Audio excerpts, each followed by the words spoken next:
Sick to the noise, yeah, the mess we make. Epstein, Paul, Kelly get caught in the fake.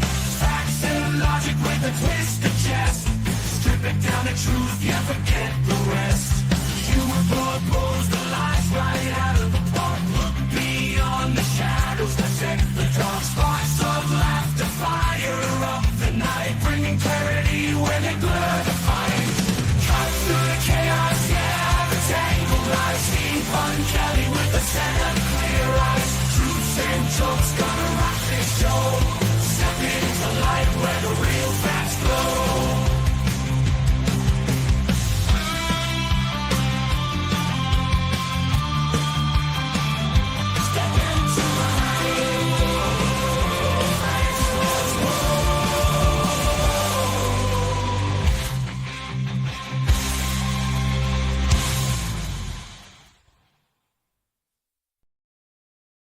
Hello, welcome to the Pun Show. Want to thank everybody for joining me. And yesterday I had a kind of a special day for me. It was the first time that I topped 1,000 in actual live listeners at some point or other. So that's kind of cool. It's kind of cool to know that at least some people care about what I'm having to say.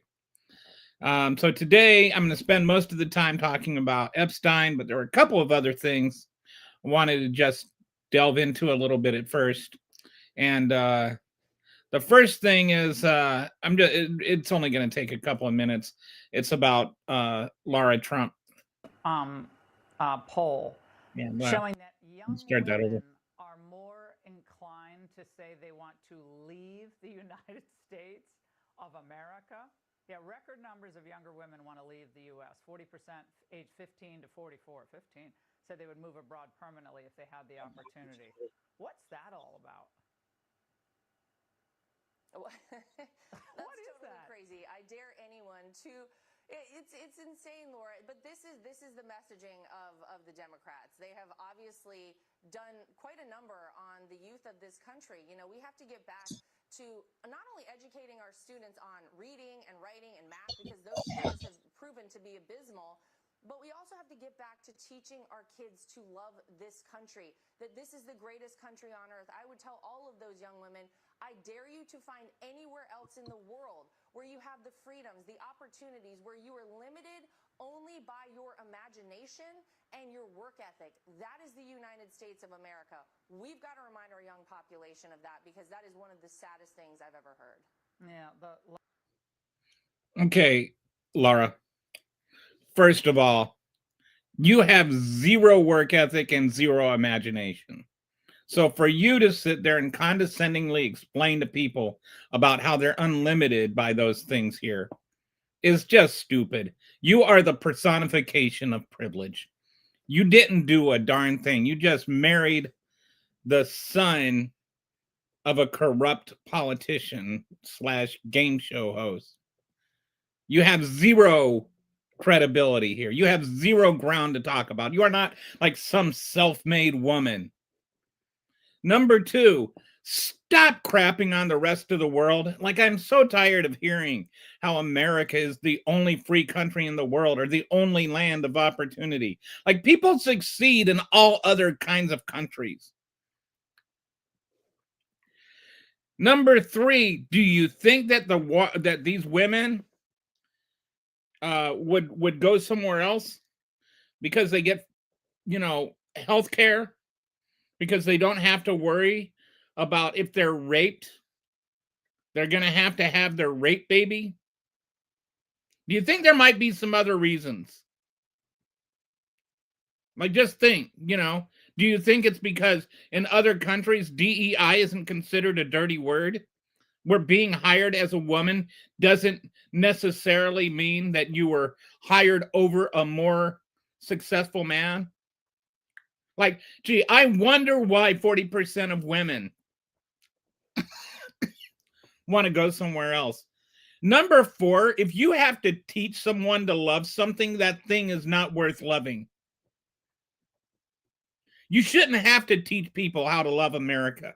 If you do, there's something flawed there. There's something deeply flawed if you're blaming people not loving America enough on not being taught that they have to love it, and not on the fact of doing a little self-reflection and considering what you've done to America to make people not love it anymore. Maybe for the finger pointing at somebody else, there are 3 fingers pointing back at you, Laura. I'm so tired of all of that kind of rhetoric. Everything is just the Democrats' fault. Yeah. You know what? The Democrats aren't the one that said it's okay to rape people and that you get visitation rights for your little rape baby that the woman can't abort. That's on the Republicans. That's not on the Democrats. That probably has something to do with why women don't want to have their rape babies here. Okay. So that's all I wanted to say about that. Now I'm going to spend a few minutes going over, there's this this kind of irony going on where all the talk about the weaponization of the Justice Department that they were complaining about, and their little weaponization of Justice Committee that's like actually weaponizing justice. So let's like really just take a few minutes and look at who is weaponizing the Justice Department. First of all, there was an article that came out today. I forgot to bookmark that, but basically it's talking about how Kash Patel is just completely blowing it at his job. And he was just put there to, run Trump's agenda. But like he ordered, like Bongino didn't have to pass the lie detector. He's got like 4 other people that he waived the need for a security clearance for. And that's like unheard of in the FBI. Everybody's supposed to have a top secret clearance just to be able to work there at all. But he's like giving them waivers for it. He's using his airplane for like personal transportation and take his girlfriend to dates and MMA fights and stuff like that.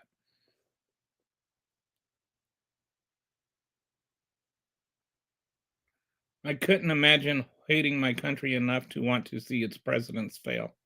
I don't want to see my president fail, but I'm not going to close my eyes if he's failing.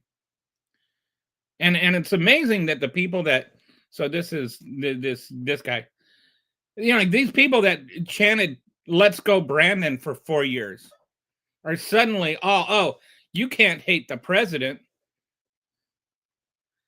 Yes, I can.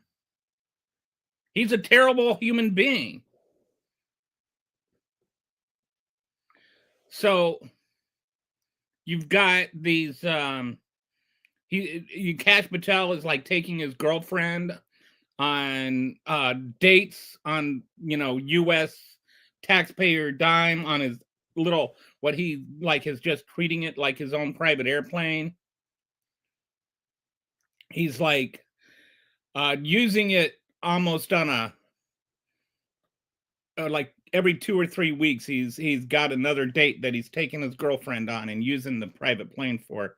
So he's like both corrupt and dishonest and covering up for his little friends that are in the FBI now. He's incompetent apparently. He's like every like all kinds of issues, like when he released when he announced that there was this investigation that nobody wanted announced, and actually blew the investigation and even pissed off Pam Bondi. So, and it's not like Pam Bondi is the most,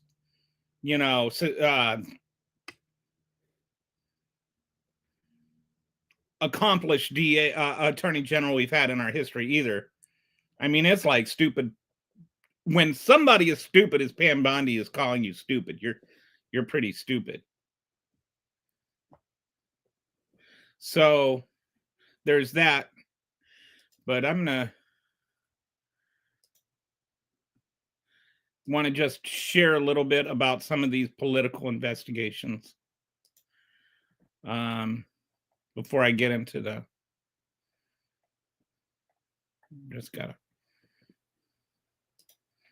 so He's got over 100 targets. He's got over 100 people that he's investigating. 3 have already been indicted. He's got another 15 people under investigation. So I imagine that means there are multiple investigations for some people. But there's Letitia James that he's indicted. And the conviction chances are extremely low. She's alleged to have an $18,933 benefit for mortgage misrepresentation. Prosecutors initially found insufficient evidence. Career prosecutor was removed and replaced by Trump's former attorney, Lindsay Halligan, who has no experience prosecuting anything, has already messed up things in multiple ways on both this and the James Comey investigation. But the bottom line is that one, it's not even clear she broke the law and probably didn't. Their reasoning in how she broke the law is tortured at best.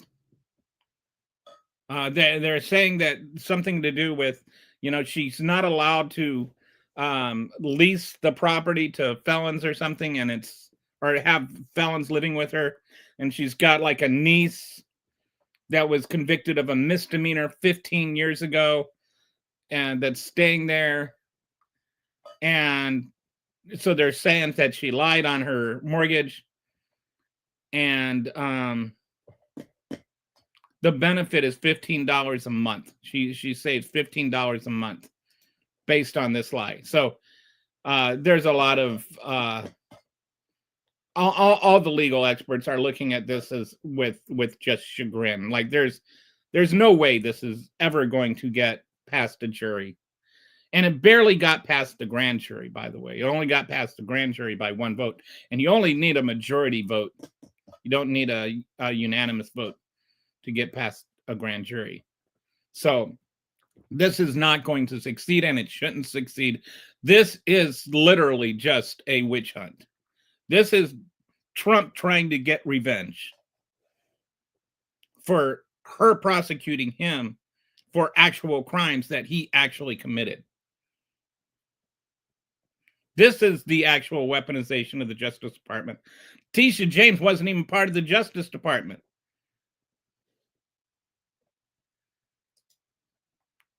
Then he's going after James Comey, related to a 2020 Senate testimony and FBI leaks. Grand jury voted no on another charge. Representative Jamie Raskin said there's very little chance of conviction. Multiple motions to dismiss filed, including selective prosecution. And a lot of what this comes down to is that he said that he had given Andrew, leaked some information to Andrew,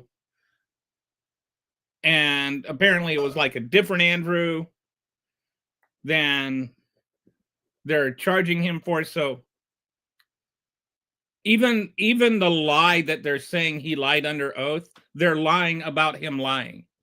What he said under oath was actually true. They're lying about the lie he told. So imagine that. They obfuscated this with the grand jury, and that's the only reason that even made it past the grand jury. And then you've got on top of that Donald Trump ordered Pam Bondi to go after Comey,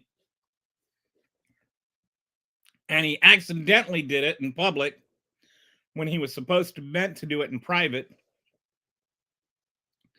But they always say, who belongs in prison, Joe? Does Comey or Trump belong in prison? I agree Trump belongs in prison. I'm guessing by your picture there that Trump belongs in prison. So the whole James Comey thing is just a mess, has zero chance of getting through. There's another investigation which is into John Bolton, which that one, it seemed like he might be guilty. That one's a credible one. And actually that investigation was started under Biden. It didn't start under Trump. So,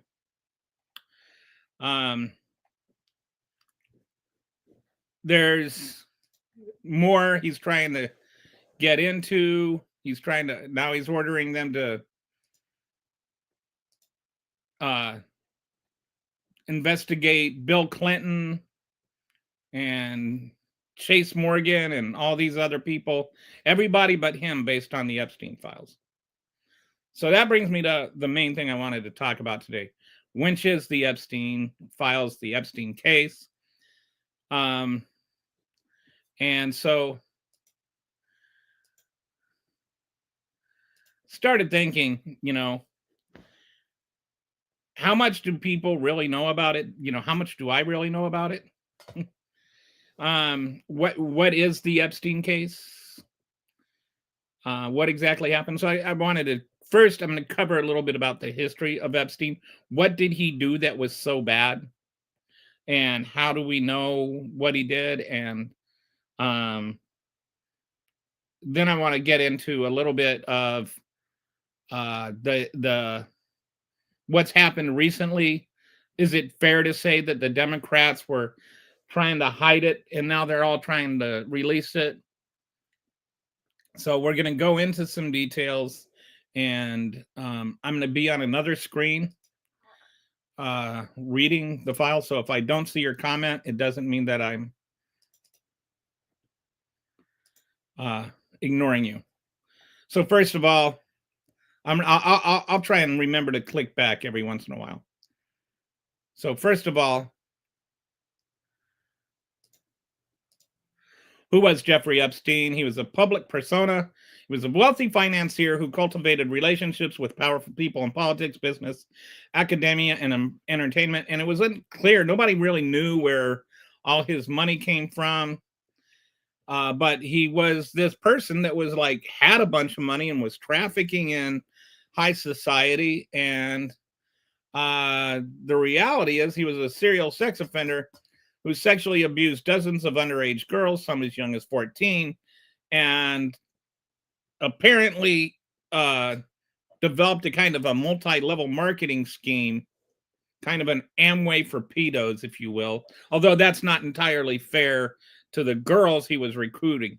He developed a kind of a pyramid scheme where he would recruit girls and then he would coerce those girls into recruiting other girls and so on and so forth. And eventually there were 1,000 victims. So Jeffrey Epstein was a very, very bad person.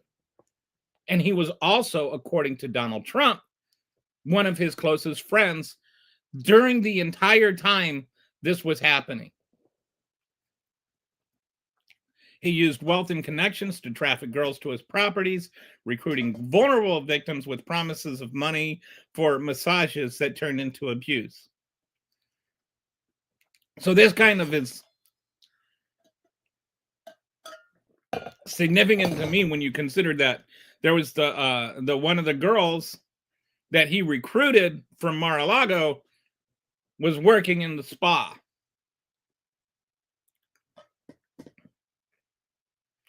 And then Donald Trump, just said, yeah, he stole her from me. That's why I cut off ties with him. That's your reaction, Donald? Your reaction to this woman or this girl being raped was that somehow you were the victim? She was stolen from you? She was your property? What does that even mean? How sociopathic do you have to be that your reaction to the whole thing is how you were wronged? And there's so back to Epstein, he had multiple properties. He had Manhattan property, a Palm Beach property, a private island in the U.S. Virgin Islands, and a New Mexico ranch. There's some people that seem to be under the illusion that all the abuse just happened at the private island. But a lot of abuse happened in other places too. It wasn't just in the private island. So a lot of people will say, well, he never went to the island. Well, that doesn't mean that nothing ever happened. So in August 10th, 2019, he died by suicide. He's had more than 1,000 unidentified victims. Only 2 people convicted, Epstein and Maxwell. And the FBI, DOJ claimed no evidence of other perpetrators to charge, which is like, to me, how does that make sense in any logical world? How can you have clients and no one else to charge? We don't have a client list, but you know for a fact that other people were clients, right? I would create a client list. You've got the documents. Who else did he hire? Or who else paid? Who paid to rape these girls? We know from their testimonies this happened. Let's find out who.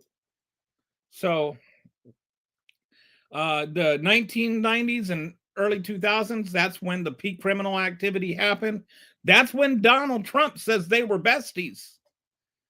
Is in this time frame. You can talk about what happened afterward. Oh, 2005, he found out about it and he cut off ties. No, we don't know. He's given multiple stories about why he cut off ties with Epstein. There's some people say it's because of real estate property dispute where Trump bought property that Epstein wanted and Epstein was mad at him, or Epstein bought property Trump. I think Trump bought property Epstein wanted, and then resold it, and Epstein was mad at him, and then somehow Trump got mad at Epstein about being mad at him. So he was arrested. Oh, so then there's the news story where he found out about the girl being stolen and found out that Epstein was a creep, and so he kicked him out. There's another story where he heard about he was being creepy to somebody and kicked him out. So there's these stories where Trump found out about things right before the court case and kicked Epstein out, which is like, yeah, that seems kind of sus to me. He knew he was best friends with him for 10 years and didn't know all of this stuff was going on. And no, he wasn't. My favorite is, he turned informant. Well, no, he didn't. There's absolutely nothing on the record about that. There's nothing to say that. The only thing that says that is like Twitter. There's nothing. And even Mike Johnson backed down from it. So anyway, Epstein got arrested in 2006. He had his plea deal in 2008, which was just weird. By the way, in 2008, Obama wasn't president. Stop blaming him for the deal. So the terms of the deal were extremely lenient, and also like nobody else could ever be prosecuted for anything related to it. Like, I've never heard of a plea deal where, like you plead to something and then other people can't be prosecuted. Usually it's the other way around. Usually you offer a plea deal in exchange for testimony against other people so those other people can be prosecuted, right? It's called flipping someone. We'll give you this plea deal in exchange for your testimony against your boss. That's how plea deals work. What did they get in exchange for this plea deal? It's like,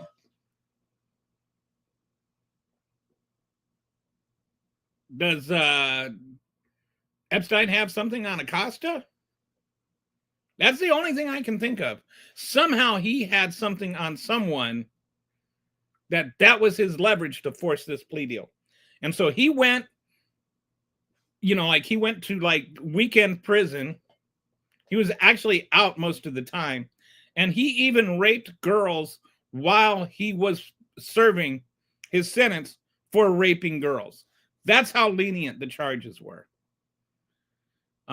So then he got out, he finished his sentence, he served his time whatever that means. And then he had new charges that were filed in 2019, and that's when he committed suicide. And when I say committed suicide, I mean committed suicide. I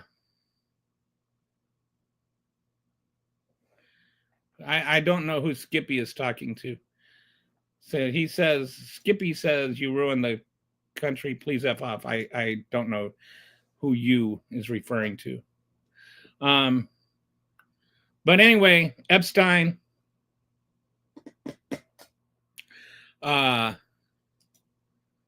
allegedly killed himself. And people are like, oh, well, that was Hillary Clinton did it.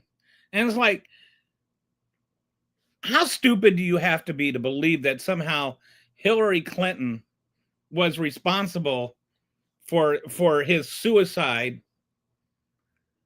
How? Please tell me. Who is the attorney general? Who is the president? Like, she's got these backdoor powers, and it's like, this is the fun thing they can do with deep state stuff. They can just make up stuff and say anything that happened is the deep state. I'm sorry, deep state doesn't exist. Okay, so then in 2024, Florida released the grand jury testimony, was ordered by the court. And this was like the first most substantial release that was allowed. That happened under Biden, but it didn't happen because of Biden. Yeah, there was a there was a FOIA request, and that was the Supreme Court, or that, was not the Supreme Court. The court said, okay, we have to honor this request, and then the request was honored under Biden. There was no, Biden never defended releasing or not releasing the Epstein files. He never took a position on it. And that was basically what he did with everything with the DOJ, in spite of what Republicans would have you believe. He stayed, and some people will criticize him for it, but he had a wall between himself and the DOJ. He did not interfere with the DOJ at all. He never called for anyone to be prosecuted for anything.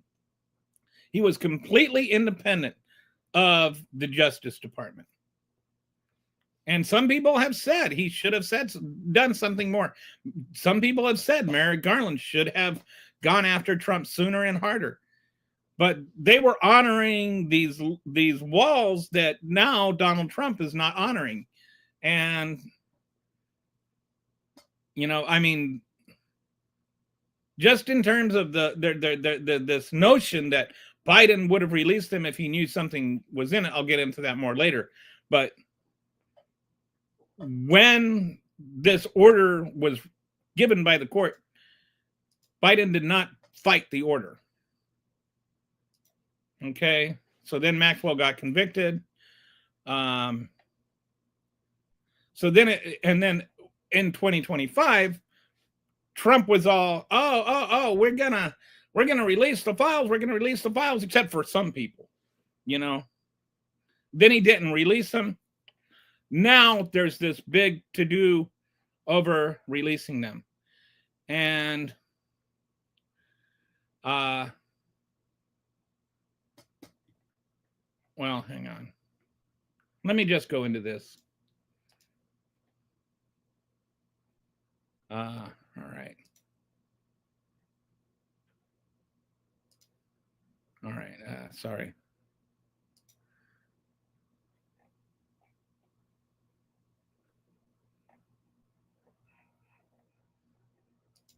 Oh man, I've been on the wrong side of this. I'm sorry.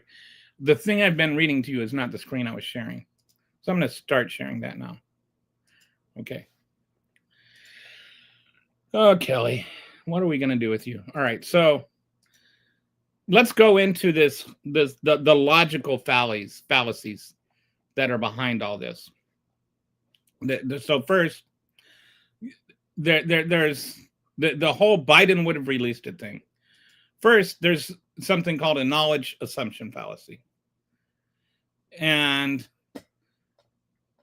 the idea is that you're assuming Biden knew what was in the files.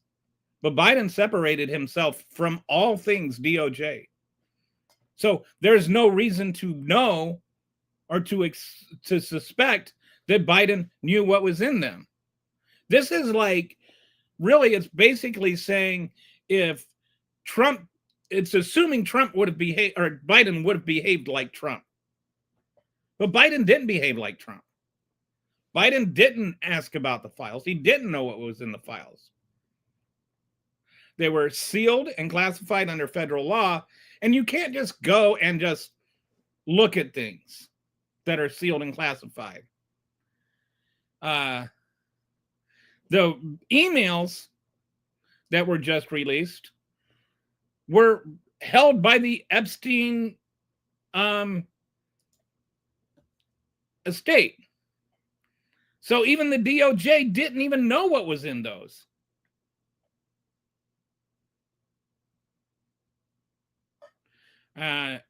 Then we've got recent emails just emerged through the House investigation. You can't strategically release those what you don't know exists. So we've got home. I don't know. I couldn't imagine. LOL, please spare us. I don't know what that's referring to. It's like, I think people like just pop in and then they just say random things and then they pop off. Anyway, they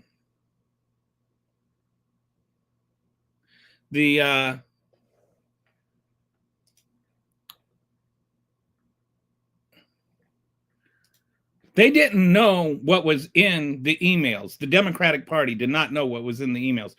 The only ones that could have known were the people that sent the emails originally or received the emails, and the Epstein estate. They were not available to anybody. The Epstein estate just released those to Congress after Congress subpoenaed them. That's it.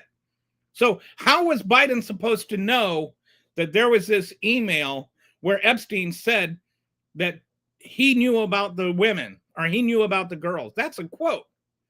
Epstein said Trump knew about the girls. There's no way that Biden could have said that or could have known that. He did not even have access to that email. So the idea that this was something manufactured by the Democrats, or that the Democrats would have released this before if it were true, assumes they knew about its existence before. Then there's the motivation assumption fallacy. Assumes finding Trump dirt was the Democrats' primary objective, 21 to 24. They weren't looking for dirt. They didn't know he was going to be the candidate. They weren't, they had plenty of other dirt about the actual crimes he actually committed. He got adjudicated as being a rapist.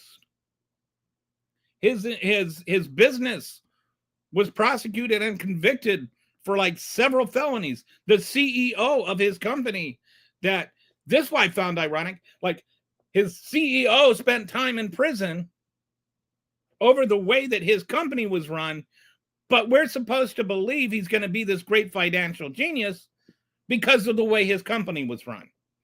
And then he didn't have anything to do with the crimes that were committed because of the way his company was run. How's that for some cherry picking logic for you? The other thing is, when they inherited the country, remember, we were in the middle of a pandemic. The economy was collapsing. Then there was this worldwide supply shortage that was causing inflation to go up. There was a lot to deal with at the time. trying to smear Trump with the Epstein files was not on the top of the Democrats' to-do list. They didn't even know he was going to be running again. They didn't even know if he could run again. They didn't even know if he would be in prison or not, because there was also that whole thing where he like tried to overthrow the country.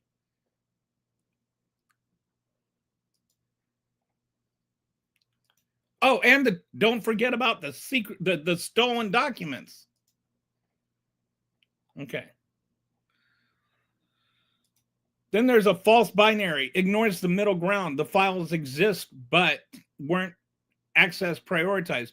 So like the whole problem with if the files said anything, they would have revealed it. That assumes they knew what the file said and would have only behaved in a certain way.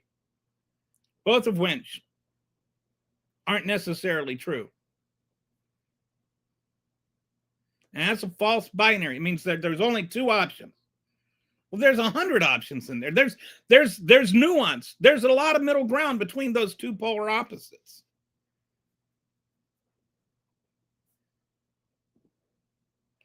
They could have known and not released the files because of other reasons.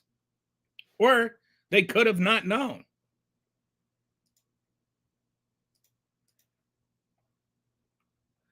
So the fact they didn't release them does not logically mean that they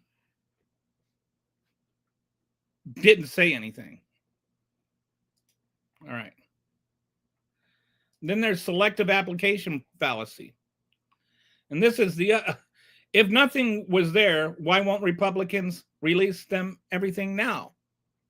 So they've been saying, well, if there was something there, the Democrats would have released it.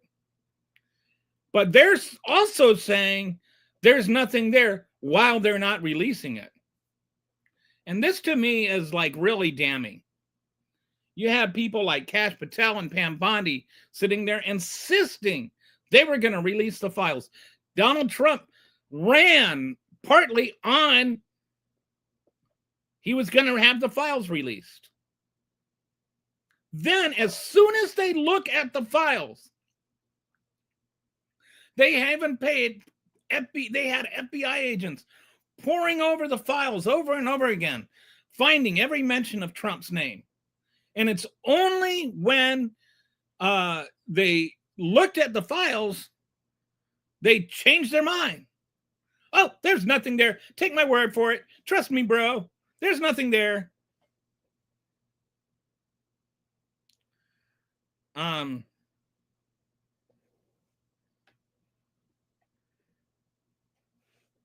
Yeah, that seems kind of like a logical fallacy to me.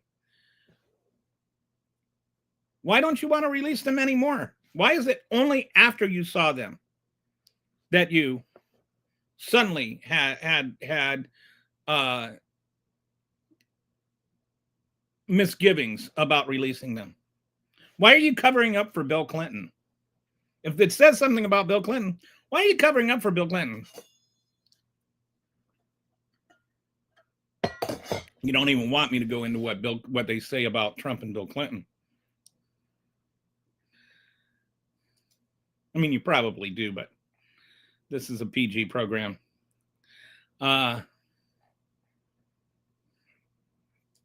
So the other problem is that a lot of these were released under Joe Biden.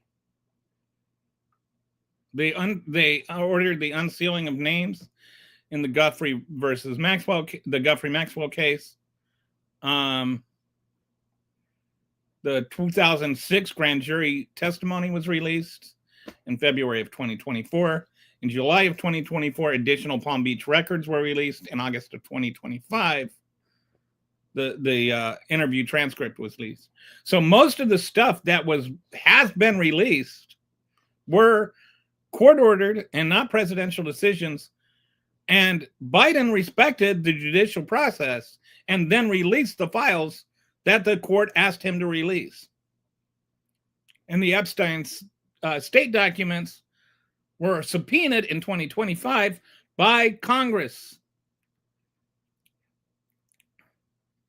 Federal law protects victim privacy and sealed investigative material. So Biden would have done so illegally. I love this one. I love it when people say you're an idiot and then they don't get your right.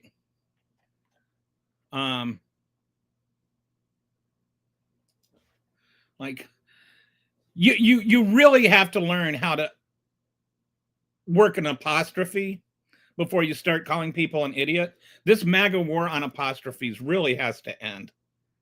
Like, it makes the war on Christmas look like a scrimmage. The war on apostrophes has gotten way out of hand. Like, learn how to use an apostrophe if you're going to call somebody an idiot, Colleen. All right.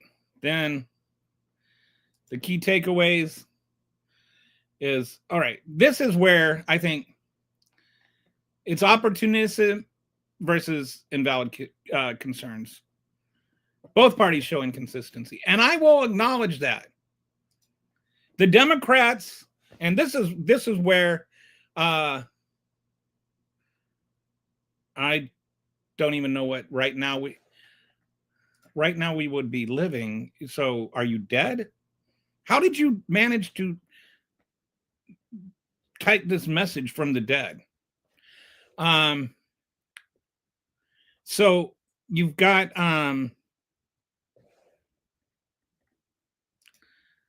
so both parties both parties show inconsistency. That's what I want to talk about. I agree. I absolutely agree that the Democrats are inconsistent on this. I will 100% concede the Democrats are inconsistent under this. Hang on, I'm just gonna. Okay, the Democrats are inconsistent on this. I will agree with that. But so what? They didn't say anything, and they didn't start this big push until they saw there was red meat there. They saw this big, ripe, chunky piece of red meat that they could sit there and they could devour. And you can say they were wrong to do that. They weren't interested in Epstein until they started seeing how it was impacting Trump. It was even starting to get to his base. You've got people that got on the Trump bandwagon that started from QAnon, right? Even Marjorie Taylor Greene. The whole reason that they were into this was because they were afraid that, you know, you have pedophiles that were taking over the country. You had the one dude that walked into the pizza parlor and you know, was gonna shoot, wanted to find out, show me the basement. Remember that guy? All that stuff. All the, you know, but there is something sincere in that whole movement, even if it was weird and diluted. At least they were like concerned children are being hurt. And so they thought Trump was gonna save them from the pedophiles of like Tom Hanks and Hillary Clinton or whatever. And I'm right, yeah, that part is nonsense. But the part where they were saying pedophilia is wrong, that part was sincere. That part was right. And now this thing they voted for, this motivation of theirs, Trump's the one protecting the pedophiles. And it turns out Trump might even be one of the pedophiles.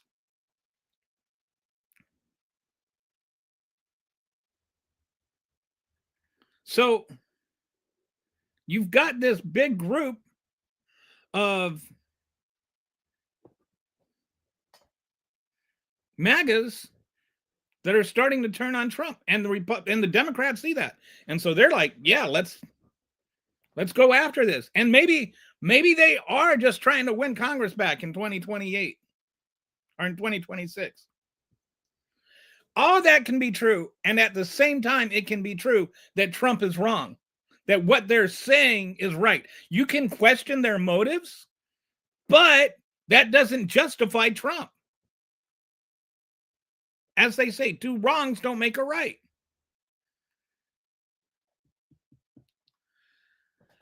Trump knew about the girls. Epstein said that. It doesn't even matter if Trump participated. Let me ask you a question. You're going to, you find out that your best friend, which Donald Trump said Epstein was his best friend, right? That's not in contention. That there's audio tape of him saying that. There's videos of them hanging out together at what appear to be sex parties and chumming it up.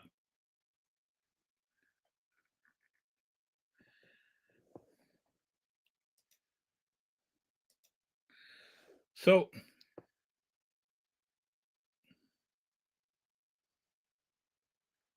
the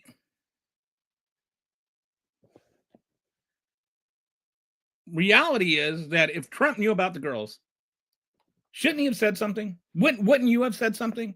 If you found out your best friend was doing what Epstein was doing, wouldn't you call someone?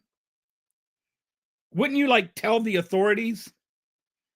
So there, like, even if you want to get beyond whether or not Trump broke the law.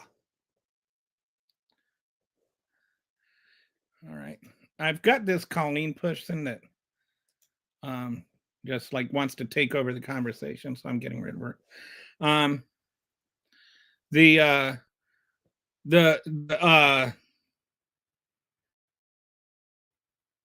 Whether what he did is against the law or not is what he did was immoral. He knew about the girls and he didn't say anything. It's like, go back to Watergate. What did he know and when did he know it? It's the same question. What did he know? When did he know it? And then you have Kash Patel and Pam Bondi that were all hyper about, we're going to turn over the files. We're going to turn over the files until they saw the files. And then they're like, we're not going to turn over the files. We're not going to turn over the files. What does that tell you? What does that indicate to you? Does that indicate to you that Trump did nothing wrong? That it's really Chase Morgan that's at fault? And yeah, I think there should be an investigation into Chase Morgan. I don't know why there hasn't been. Like, they knowingly let him use their bank as at least could have knowingly. There's reason to believe that that Chase Morgan knew about what was going on. The CEO testified that they didn't, but there should be an investigation into that. Should they investigate Bill Clinton? Yes, I think they should investigate Bill Clinton. I think they should investigate all of the alleged clients. But I think that for two reasons. One, I think everyone who is guilty belongs in prison. If you rape children, you belong in prison. Full stop, end of story, period. If you enabled raping children to happen, you should be put in prison. Like, I am not at all for raping children. I don't know how much more clear I can be about that. I don't care who did it. If they did it, they belong in jail. And I don't understand why anybody would ever take any other stance. If Donald Trump enabled children to be raped, Donald Trump should be in jail. If Bill Clinton enabled children to be raped, he should be in jail. They should all be in jail. Every single one of them. But if they didn't, they should be vindicated. And that's the other reason I think all of this should be investigated. And investigated publicly and have the documents released. Because in addition to being a complete asshole, Jeffrey Epstein also had legitimate philanthropic endeavors. And some people were involved with Epstein only because of that. Like, for instance, Bill Clinton says that it was only to do with the Clinton Foundation, the work of the Clinton Foundation, which, of course, you know, the Clinton Foundation has been smeared by the right, but the Clinton Foundation has actually never been proved to have done anything wrong or unethical. It just got smeared by the right-wing smear machine because it has the name Clinton attached to it. But if Bill Clinton was just flying on the plane to go to different parts of Africa or whatever, and didn't do anything wrong, then he deserves to have his name cleared. All the people who's, you know, if Bill Gates didn't have anything wrong attached to him, he deserves to have his name cleared. And both of them, again, if either one of them participated in any way, they deserve prison. But if they didn't, they deserve to be vindicated. If Donald Trump can be proven to not have done anything wrong, if, as Pam Bondi says, there's exonerating evidence in those files, release the exonerating evidence. Because those people don't deserve to have their name attached to the Epstein racket if they weren't participating in the Epstein racket. Like, on both cases. So Jack Stan says, I'm a Bill Clinton cousin. Bet you didn't know that, don't you?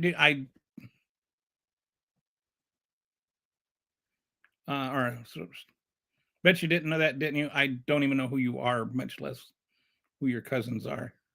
I love you, C. That must mean Clinton. Anyway. Either way. Oh, is that? Maybe C is me. I don't know. Either way, if you're vindicated,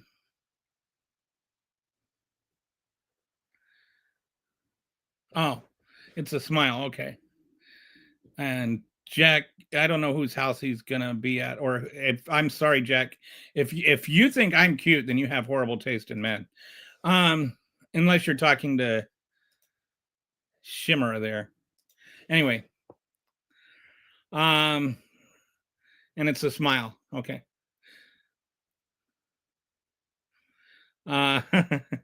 So that's where I stand on this. We need to have an investigation, not only to convict the people that are guilty, but also to vindicate the people that are not guilty. And I don't think we've looked at that enough. Like, what if Prince Andrew lost his prince, you know? Now he's just Andy.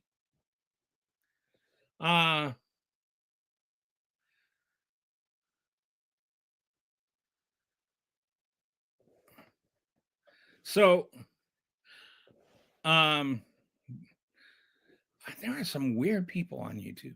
So anyway, I'm pulling into your neighborhood, uncle. I don't know why you think. Am I also related to Bill Clinton? Maybe I am. Anyway, I wonder if I am. So I'm related to Elvis Presley. According to one of those ancestry sites. Jack loves me. At least somebody does. So, all right, back to the discussion here. I think that we need to vindicate people who deserve to be vindicated, and we need to convict people that deserve to be convicted. But nobody's just going to be like, oh, yeah, we take your word for it. Like James Comey, or not James Comey, the Comer, the weirdo that's in charge of the congressional investigation. I'm not going to take his word for anything. This is the guy that wanted to prosecute Joe Biden for, like covering Hunter's truck payments for 3 months. And that like made him guilty of some sort of criminal enterprise. Like the stuff, like he is obviously a highly partisan individual. No, I want to see the proof. And then you've got people like Megyn Kelly that are going, oh, well, 15 isn't really, like pedophilia. And it's like, according to the law, it is, Pam or Megan. It's like, oh, Bill Cosby was really just, giving them something to drink to put them in the mood.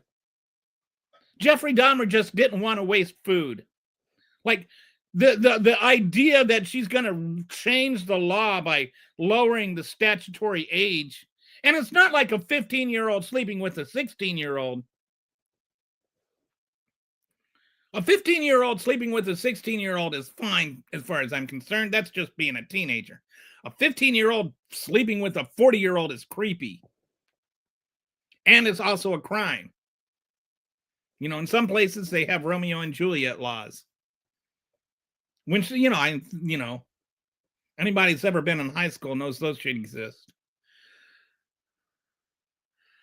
I'm kind of in the middle of a podcast, so I can't look out my window right now.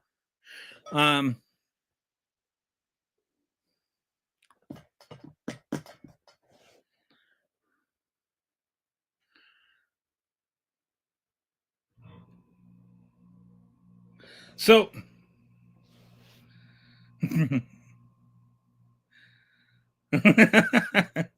so now Dee's like, you're tripping, my guy.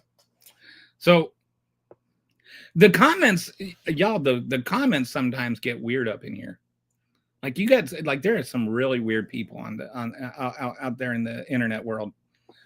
But at least, I mean, like, his name is Jack Stan, so I think that he's living up to his name there. Especially if he really is outside my house. That would kind of creep me out. That would definitely be weird. So, anyway, that's what I like. I think that there's a lot of whataboutism and Epstein. Like, Donald Trump says that the Epstein thing is a hoax now. And so I was just, like, thinking about this.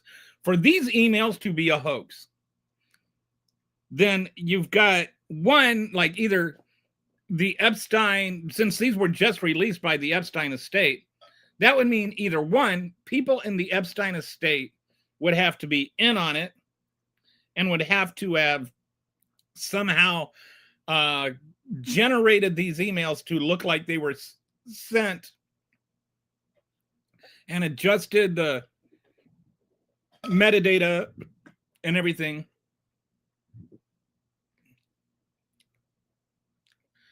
They would have had to adjust all that, and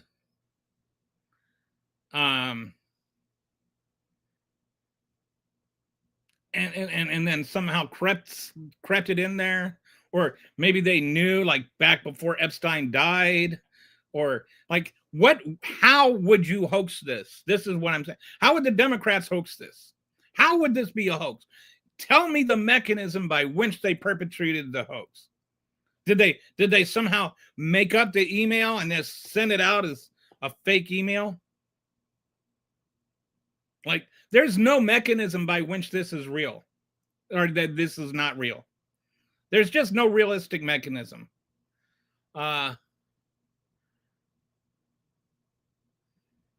there's some things in there that are, not true. Like, there was an email, somebody, suggesting that Trump spent the Thanksgiving of 2017 with Epstein, and, like, that's been debunked. Like, the email itself was true, but what was said in the email wasn't true. But I just don't see how you can get around. He knew about the girls. Like, there's been a lot of talk about that dog won't bite, and I think that's pretty damning too. But just, he knew about the girls. Those 4 words. And that just, like, the thing about that dog won't bite suggests he participated. But I don't think participation is the end all and be all of this. I think the very fact he knew,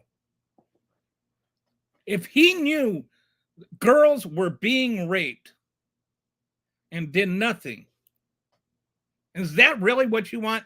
What kind of person you want as the president?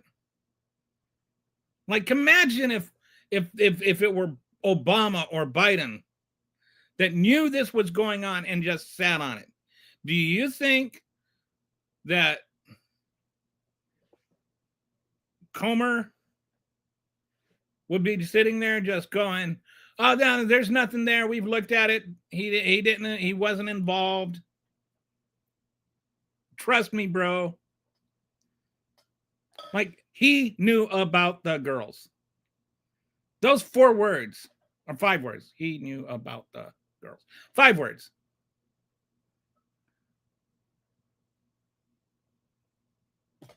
That's it. Okay, we've already covered the war on apostrophes, Jack. It's apostrophe R-E. You are just, the apostrophe replaces the space and the A. Right? We need to address this war on apostrophes. It's gotten out of hand. And apostrophes don't make things plural. It's not like 70 apostrophe S. It's 70S. All right? Stop the war on apostrophes. Anyway.